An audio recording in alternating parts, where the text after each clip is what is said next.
Welcome to my channel for people. మిత్రులందరికీ నమస్కారం. జై తెలంగాణ. ఈ సందర్భంగా ఈరోజు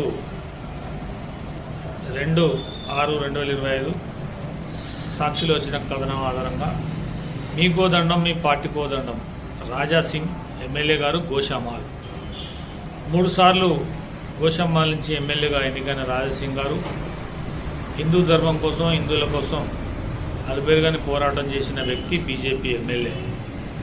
ఈ సందర్భంగా పార్టీలో కొంత విభేదాల కారణంగా రాజీనామా ఇస్తున్నట్టుగా రాజీనామా లేఖను అప్పుడు ఉన్నటువంటి రాష్ట్ర అధ్యక్షులు కిషన్ రెడ్డి సార్కు అందించి స్పీకర్కు పంపించాల్సిందిగా అతను కోరడం జరిగింది. ఏదేమైనా హిందూ ధర్మం కోసం ఎవరి సపోర్ట్ లేకున్నా వన్ మ్యాన్ ఆర్మీగా పోరాటం చేసిన చరిత్ర రాజాసింగ్ గారికి ఉంది. ముఖ్యంగా గోవులను సంహరించకుండా అడ్డుపడి ఎంతో పోరాటం చేసి వాటిని రక్షించడంలో ముందున్న వ్యక్తి రాజాసింగ్ గారు అని చెప్పవచ్చు.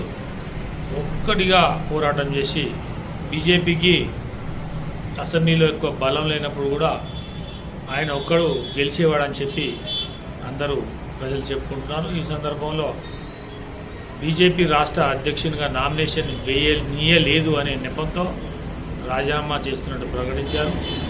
నామినేషన్ పత్రాలు ఇవ్వకుండా తనను అవమానించారని ఆయన చెప్పుకొచ్చారు. చివరి నిమిషంలో నామినేషన్ పత్రాలు ఇచ్చి 10 మంది సంతకాలు అడగడంతో ఆ 10 నిమిషాల వ్యవధిలో 10 మంది సంతకాలు ఎలా తీసుకురావడం సాధ్యమవుతుందని, కావాలనే నాకు నామినేషన్ పత్రాలు ఇవ్వలేదని అతను ఆరోపణ చేశారు. ఆ సందర్భంగా దానికి మనస్తాపంగా మీకొద్దండం మీ పార్టీకొద్దండం అని చెప్పి రాజాసింగ్ గారు రాజీనామా చేస్తున్నట్టు మనకు ఇక్కడ సమాచారం. మరి ముఖ్యంగా గోషామాల్ ఏరియాలో కూడా 5 కార్పొరేటర్లు, రాష్ట్ర నాయకులు ఉన్నప్పటికీ తనకు మద్దతుగా ఏ ఒక్క బీజేపీ కార్పొరేటర్ మాట్లాడలేదు అనే మనస్తాపంతో రాజీనామా చేస్తున్నట్టు ప్రకటించారు.